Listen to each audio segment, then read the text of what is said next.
আসামের একটি অটো করে ডাকাতি করতে আসে। রাত্রিকালীন পুলিশ প্যাট্রোলিং করার সময় প্রচণ্ড গতিতে আসা আসামের অটোটিকে আটকানোর চেষ্টা করে, কিন্তু অটোরিকশাটি একটি সিগন্যাল ভেঙে চলে গেলেও অপর সিগন্যালে ধর্মনগর থানার পুলিশের হাতে ধরা পড়ে।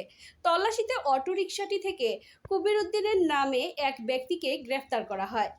জিজ্ঞাসাবাদে ওই কবির উদ্দিনের কাছে আরও ২-৩টি নাম জানতে পারা যায়, কিন্তু তদন্তের স্বার্থে নামগুলি পুলিশ গোপন রাখে।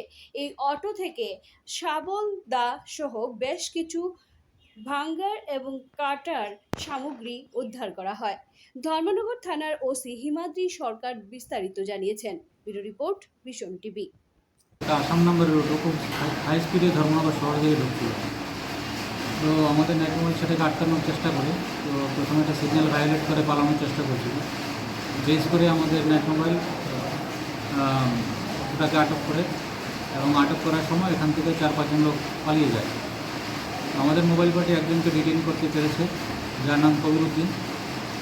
তারা একটা আসাম নাম্বারের একটা অটো গাড়ি দিয়ে করিমগঞ্জ ডিস্ট্রিক্ট থেকে ধর্মনগর শহর দিকে ঢুকছিল। ওটোর মধ্যে শাবল, কিছু আয়রন মেড ব্রেকিং ইনস্ট্রুমেন্ট, লাঠি, এরকম কিছু অস্ত্রশস্ত্র ছিল। তো ডিটেইন পার্সনকে জিজ্ঞাসাবাদে জানতে পারা যায় যে তারা কালকে ধর্মনগর শহরে কোনো ডাকাতির উদ্দেশ্যে এসেছিল, এবং এখানে যে অস্ত্রশস্ত্রগুলি পাওয়া যায়, ব্রেকিং ইনস্ট্রুমেন্ট, সেগুলি থেকে সেটা স্পষ্ট যে কালকে কোনো ধরনের কোনো একটা বড় ঘটনা ঘটে। কালকে আমাদের পাশাপাশি বাগবাসা থানা নাইট মোবাইলও আমাদেরকে খুব সাহায্য করেছে। ওটা চেঞ্জ করে ধরার সময় তারাও আমাদেরকে খুব হেল্প করেছে। এর বিরুদ্ধে কি কোনো মামলা গ্রহণ করা হয়েছিল? এই ব্যাপারে আমরা একটা প্রিপারেশন অফ ডেপুটি একটা মামলা নিয়েছি, এবং ডিটেইন পার্সনকে আমরা আজকে কোর্টে প্রেরণ করবো পুলিশ রিমান্ড ছিল। এদের সঙ্গে কতজন ছিল বলে আপনি জানতে পেরেছেন? ওকে প্রাথমিক জিজ্ঞাসাবাদে ও আরও 2-3 জনের নাম বলেছে, এগুলি আমরা এখন তদন্তের স্বার্থে বলবো না, বাকি ইনভেস্টিগেশনে দেখা যাবে।